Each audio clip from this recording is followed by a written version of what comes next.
지금 PPT 화면도 잘 보이나요, 그럼? 네, 네, 잘 라이즈 보입니다. 오브 폼프트 잘 보입니다. 아, 네, 감사합니다. 그럼 발표 시작하겠습니다. 저도 오늘 제가 오랜만에 읽은 책에 대해서 발표하려고 하는데요. 책 이름은 트렌드 코리아 2024입니다. 매해 나오는 책으로 매년 트렌드를 다루는데 총 10가지 트렌드를 다루는 책입니다. 그 중에서도 저희가 요즘 핫한 AI와 관련된 주제가 있어서 모두 다 같이 좀 얘기해보면 좋을 것 같아서 이번 발표 주제로 선정하였습니다. 그래서 먼저 홈 프로프트라는 개념이 나온 배경에 대해 간략히 알아보겠습니다. 먼저 생성형 AI가 등장한 이후 우리는 모두 큰 충격을 받게 되었습니다. 솔직히 저희 GPT만 봐도 저희가 뭐 에러를 찾는 등 뭐 에러를 찾고 뭐 GPT가 아니어도 뭐 가사를 짓고 소설을 만들어내는 등 여러 가지 방면에서 저희에게 큰 충격을 주었습니다. 그래서 이러한 AI의 등장으로 이제 내가 인공지능보다 잘 할 수 있는 일이 있을까 하는 실존적인 문제가 나타나고 있고, 그럼 저희는 뭐 앞으로 이렇게 인공지능 시대가 되면서 어떻게 대처하고 또 변화하는 시장과 사회 트렌드에 대해서 어떻게 적응해야 되는지 계속 의문이 들게 됐습니다. 그리고 인공지능 시대의 도래가 필연적이라면 우리는 무엇을 준비하고 어떻게 살아남아야 하는지 계속 의문이 듭니다. 그래서 트렌드 코리아 2024에서는 호모 프롬프트라는 키워드를 통해 이러한 질문에 대답해 보고자 했습니다. 먼저 호모 프롬프트를 말하기 전에 프롬프트라는 개념에 대해 알아보겠습니다. 프롬프트란 인공지능과 소통하는 채널이자 방식, 그리고 질문과 대답의 과정을 지칭하는데 생성형 AI를 어떻게 활용할 것인가에 대한 방향성을 제시합니다. 그래서 프롬프트는 굉장히 다양하고 그 다음에 프롬프트를 통해 같은 요구를 하더라도 프롬프트의 내용이 다르다면 전혀 다른 결과가 나오게 됩니다. 그래서 프롬프트와 인간적 능력이 융합된 새로운 개념을 이 책에서 홈 프롬프트라는 개념으로 제시가 합니다. 그래서 홈 프롬프트란 자신만이 보유한 인간 고유의 창의성을 더욱 고양시키는 방향으로 인공지능 서비스를 적재적소에 사용할 수 있는 사람을 말합니다. 그래서 홈 프롬프트로서 AI에게 지시하는 명령어, 즉 프롬프트를 얼마나 구체적으로 다루냐가 중요해졌습니다. 현재 프롬프트를 중요하게 다루는 직업으로는 프롬프트 엔지니어가 있는데, 현재 AI 시장이 발전함에 따라 가치가 점점 커지고 있습니다. 실제로 오픈 AI 출신들이 나와서 차린 스타트업 엔스로픽이라는 회사에서는 거의 연봉 3, 4억 수준을 내걸고 엔지니어 채용 공고를 내건 적도 있답니다. 또한 그 호모 프롬프트의 놀라운 능력을 보여준 사례가 있는데, 이 지금 보이는 사진은 게임 디자이너인 제이슨 앨런이라는 사람이 미드저니 AI로 그린 스페이스 오페라 극장이라는 작품입니다. 이 작품으로 어디 한 대회에서 1등을 한 사례가 있었습니다. 앨런은 900개가 넘는 프롬프트로 이 작품을 완성했다고 하는데요.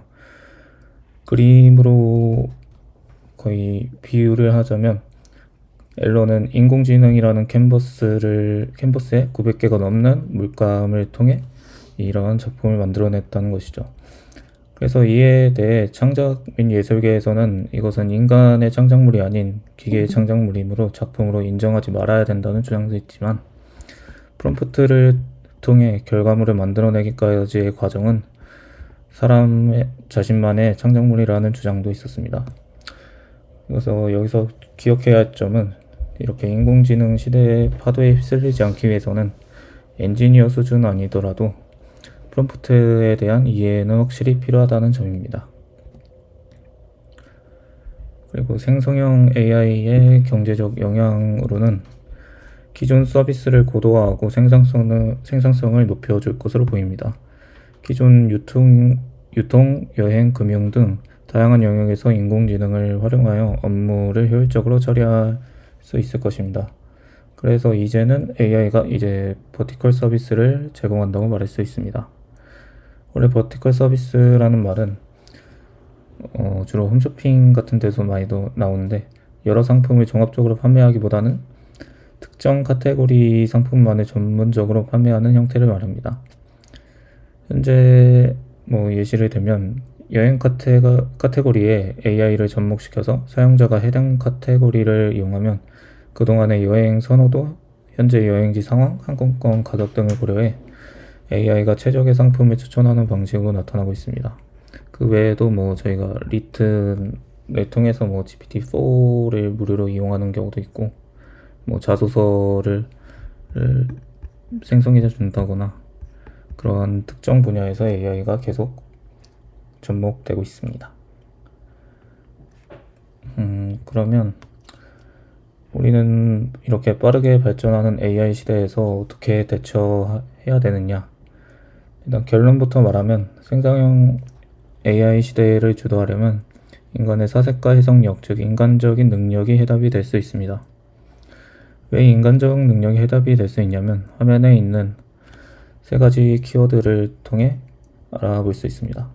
먼저 멀티모달 AI가 나오면서 여러 감각의 데이터를 받아 다른 형태의 데이터로 출력하거나 시각, 청각 등 두 가지 이상의 데이터를 입력받을 수 있는 AI가 나오기 시작하면서 점점 AI가 인간과 유사해지고 있습니다. 하지만 인간과 유사해지고 있음에도 우리는 AI 서비스를 이용하면서 항상 뭔가 부족하다는 느낌을 받습니다. 저희가 GPT한테 질문을 해도 완벽한 답변을 제시해주지 않고 거의 한 80% 정도만 맞는 느낌이 듭니다.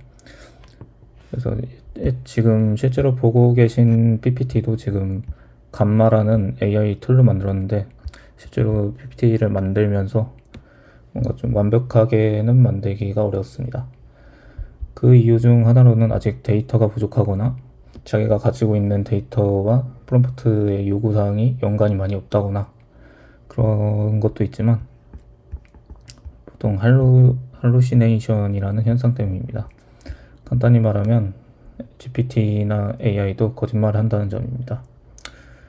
실제 사례로는 옛날 GPT 초기 모델에서 세종대왕 맥북 프로 사건이 무엇이냐고 물어봤는데, GPT가 조선 왕조실록에 따르면 세종대왕이 훈민정음 초고를 작성하던 도중 화가 많이 나서 맥북 프로를 던졌다라는 답한 사건이 있었습니다.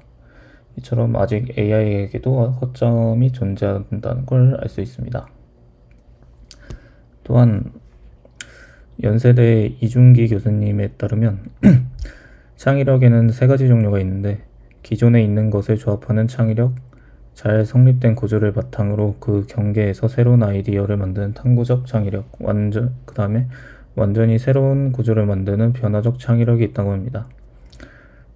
첫 번째, 두 번째 창의력은 현재 인간과 AI 모두 가능하지만 세 번째 창의력은 여전히 인간의 영역에 있습니다. 이 영역의 개발 및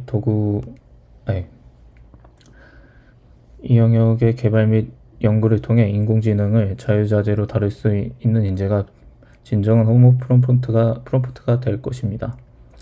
그리고 AI에게 부족했던 미묘한 무언가를 자신의 역량으로 채워나가면서 AI를 강력한 보조 수단으로 사용하고 자신이 갖고 있는 전문 지식을 통해 구체적인 프롬프트로 작업을 효율적으로 수행하게 된다면 생성형 AI 시대에 적응하고 빠르게 앞서 나갈 수 있을 것입니다. 요약하자면 옛날에 혁신을 주도하는 엔터프리너에게는 도전정신과 행동력이 필수이지만 AI를 활용하여 성취를 극대화하는 AI 프리너에게는 인간적인 아날로그 역량, 즉 인간적 역량이 중요하다는 것입니다.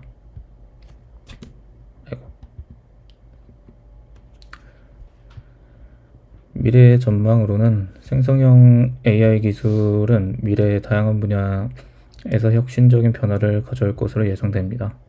주로 반복적이고 시간 소모적인 작업을 자동화하여 인간의 생산성을 높일 수 있고, AI의 창의력 향상으로 혁신적인 아이디어와 콘텐츠 창출이 가능해질 것입니다.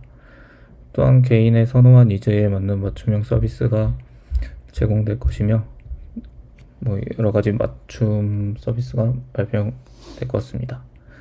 하지만 자동화, 맞춤화 등으로 일자리가 많이 사라진다는 우려도 있지만 오히려 현재 개발자처럼 새로운 직업이 계속 생겨날 거라는 전망도 있습니다.